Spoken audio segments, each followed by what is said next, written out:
At 85 years old, the elegant and once independent former Princess Radziwill has passed away. She was affluent, ambitious, and widely admired, much like her older sister, Jacqueline Kennedy. For most of her life, Lee lived in Jacqueline's shadow, forever compared to the iconic wife of President John F. Kennedy. Yet Lee was far more than Jackie's sister. She was a true original, an international socialite, a fashion muse, and a cultural tastemaker who consistently ranked among the world's most stylish women. Despite her own accomplishments in the arts and her refined influence on global high society, the world often viewed her only through the lens of her famous family. Now, with Lee's passing, it's time to explore her life, her fortune, and the hidden achievements that history nearly allowed her sister to eclipse. What you're about to learn may surprise you. Caroline Lee Bouvier was born in 1933 at New York City's Doctors Hospital. Her father, Black Jack Bouvier III, was a well-known businessman, and her mother, Janet Norton Lee, was a prominent socialite. Strangely, although her given name was Caroline, the nickname Lee caught on from the day she was born and never left her. Lee and her older sister Jacqueline were raised together in an upper-class world, spending their childhood in a Park Avenue home and summering in the Hamptons to escape Manhattan's bustle. Lee attended only the finest private schools, New York's Chapin School, Washington, D.C.'s Potomac School, and Miss Porter's School in Connecticut. Her education remained top tier despite frequent moves. She later enrolled at Sarah Lawrence College, but left during her sophomore year to study art in Italy. Her father, Black Jack, was a charismatic figure in the Wall Street world, but his alcoholism and affairs ultimately fractured the family. Even so, the Bouviers remained deeply rooted in New York's elite society. After the divorce, Lee and Jacqueline lived with their mother, who later married Hugh Auchincloss, bringing the girls into its grand Virginia estate and a blended family of half and step-siblings. Lee long believed her father favored Jacqueline, who was 4 years older, academically gifted, and seen as the family's shining star.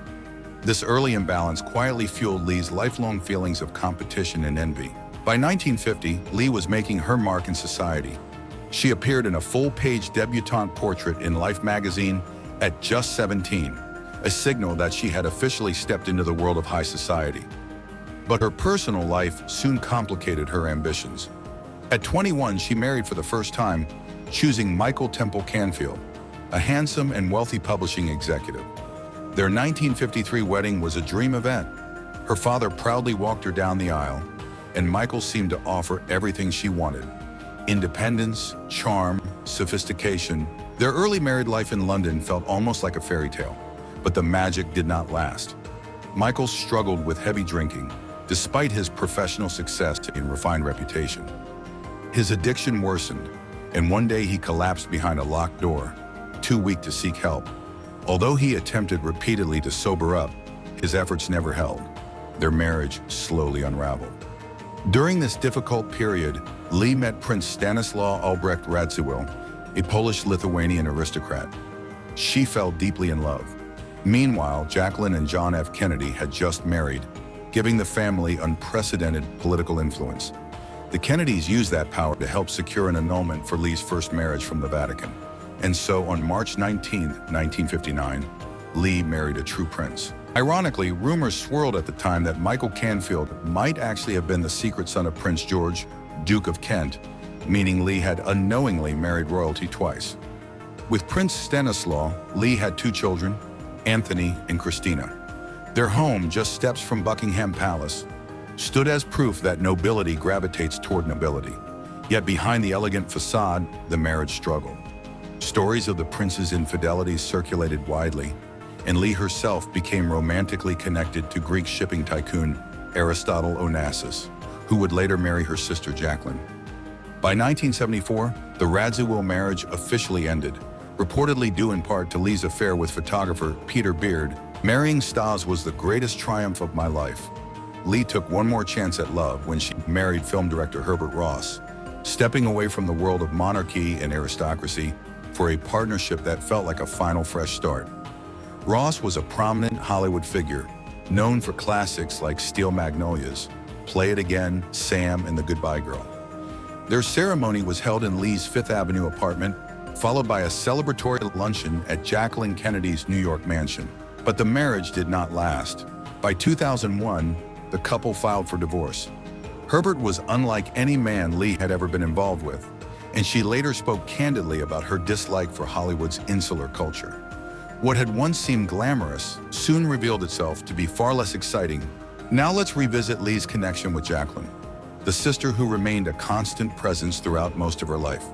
Though Lee often felt overshadowed as the lesser sister in childhood, and even during Jacqueline's time as First Lady, their bond in adulthood was undeniably strong. They celebrated holidays together, hosted gatherings, visited the White House, entertained the Kennedys in London, and even embarked on a month-long tour through Pakistan, India, and Italy in 1962. The Kennedy family honored Lee by giving Jacqueline's daughter Caroline Lee's birth name, strengthening their ties even further. Lee's daughter, Anna Christina Radziwill, also received a special blessing from President Kennedy. But everything changed after President Kennedy's tragic assassination in 1963. The moment Lee heard the news in London, she immediately flew to Washington to be by Jacqueline's side. She stood firmly beside her sister as the president's body was brought to lie in state during the funeral procession to St. Matthew's Cathedral and again at Arlington National Cemetery. Even Lee, usually composed, could not hold back tears. What later emerged was that Lee deeply admired Jacqueline's remarkable strength during that time, often leaving her notes on her pillow as silent tokens of love and support. After leaving the White House, Jacqueline and her children moved into the Georgetown home of Ambassador W. Averell Harriman, with Lee helping her navigate those painful final days. Later, Lee also assisted Jacqueline in relocating to New York, just a short walk from her own new apartment on Fifth Avenue. Heartbreak would eventually fracture this once unbreakable sisterhood. Although rumors swirled about a romance between Lee and Greek shipping tycoon Aristotle Onassis, the media never confirmed it. Onassis had long been friendly with the Radziwills, dining with them in London and inviting them aboard his famous yacht, the Christina. When Jacqueline's infant son, Patrick, was born prematurely and died the next day in 1963, Lee reached out and conveyed an invitation from Onassis for Jacqueline to rest on his yacht. However, Jacqueline's acceptance of this offer marked the beginning of tensions between the sisters. During their extended voyage across the Aegean, Lee often felt overshadowed by Jacqueline's presence, once again relegated to the background. Diana Du Bois's 1995 biography of Lee describes how Jacqueline's bond with Onassis deepened during that trip, based on Lee's own comments and those of her close friends. According to the book, Jackie had subtly charmed Onassis, causing a quiet shift in loyalties that left Lee feeling betrayed. The biography concluded that Jacqueline's claiming of Onassis drove a wedge between the sisters, a fracture widened further by Jacqueline's growing emotional closeness to Robert Kennedy after his brother's death. Although no solid evidence ever emerged, their frequent private conversations sparked speculation that their relationship went beyond simple support. When Robert Kennedy was assassinated in 1968, Lee, then in London, was so overwhelmed with grief that she crashed her car. Even more alarming was Jacqueline's growing belief that America had become too dangerous for anyone carrying the Kennedy name. Feeling unsafe, she sought a way to leave, and Aristotle Onassis provided it. Soon after, Jacqueline and Onassis began a relationship, protected by an enormous prenuptial agreement worth millions. 5 years after the president's death, Jacqueline married Onassis in a ceremony fit for tabloids on his private island, Scorpios. Lee attended the wedding, though their relationship was strained beyond repair. Lee denied ever having an affair with Onassis and laughed off the rumors in later years. She insisted she had no regrets, but their distance was obvious to everyone around them. In Lee's mind, Onassis had once been meant for her, until Jacqueline stepped in, as she had so many times before. As if that weren't painful enough, Lee faced another personal blow. Her daughter Christina struggled deeply with body image issues throughout childhood, a burden made heavier by having a famously slim mother. Despite Lee's love and desire to help, their relationship deteriorated badly. Christina felt more understood and accepted by her Aunt Jacqueline. Unable to cope with life under her mother's roof, Christina quietly packed her belongings and moved a few streets north to live with Jackie. She left without a word. The move devastated Lee and widened the emotional rift between the sisters even further. Renzo Mongardino, Cecil Beaton, Truman Capote, Rudolph Nureyev, and Margot Fontaine were among the creative figures who entered Lee's social circle in the 1960s, marking the beginning of her gradual separation from her sister Jackie. During this period, Lee also became one of Truman Capote's famed swans, the name he gave to his inner circle of glamorous and influential women. Lee and Truman shared an unusual but deep connection. Truman believed that, despite his literary success, he would never be fully accepted by the elite because of his sexuality. Lee understood that feeling well. She too had spent much of her life overshadowed by the prominence of her elder sister Jacqueline. In each other, they found comfort in this shared sense of being second best. Following Jackie's 1968 marriage to Aristotle Onassis, Lee reportedly went to Truman in tears, confused and hurt by her sister's coldness. Truman encouraged her to step out of Jackie's enormous shadow by building an acting career of her own. In 1967, Lee began formal training at the Royal Academy of Dramatic Art and the London Academy of Music and Dramatic Art. She soon appeared on stage as Tracy Lord, the carefree, rebellious socialite, in Philip Barry's comedy, The Philadelphia Story. The debut attracted enormous attention because she was Jacqueline Kennedy's sister, but the critics were brutally harsh. One Chicago Tribune reviewer wrote, "A new star is not born," expressing clear disdain for her acting skills. Despite the criticism, Lee persisted. Many critics found her performances stiff and amateurish, but Truman pushed producer David Susskind to cast her in a TV adaptation. Ultimately, ABC decided to remake Otto Preminger's 1944 classic, Laura, the film that had originally made actress Jean Tierney famous. The new version aired nationally in January 1968, with Truman Capote as one of the writers. Yet the reviews remained unkind. Jack Gould of the New York Times said Lee was little more than a lovely face and that no one expected real acting talent from her. After accepting that superstardom was unlikely, Lee returned to London. During this time, her friendship with Truman also began to crumble. This created a painful split between them. Truman had falsely claimed that Vidal was thrown out of the Kennedy White House for drunken behavior, an accusation he could not prove. After losing the case, Truman was forced to pay damages, and the absence of Lee's testimony devastated him. Lee had confided her most personal secrets to Truman, details about her complex relationship with Jackie, and Truman eventually revealed them. He was notorious for collecting intimate stories about his glamorous friends, believing he could someday use them for a literary masterpiece. Though the book was never published, he leaked some of its pages, exposing private information and destroying friendships. His betrayal turned him into a social outcast, and Lee never forgave him. What many people didn't know was that Lee had another genuine talent: interior design. While living at the elegant Turville Grange estate with her second husband, she began experimenting with interiors, working closely with Italian stage designer Lorenzo Mongardino. Photographers such as Cecil Beaton and Horst P. Horst were enchanted by the home's beauty and often photographed it.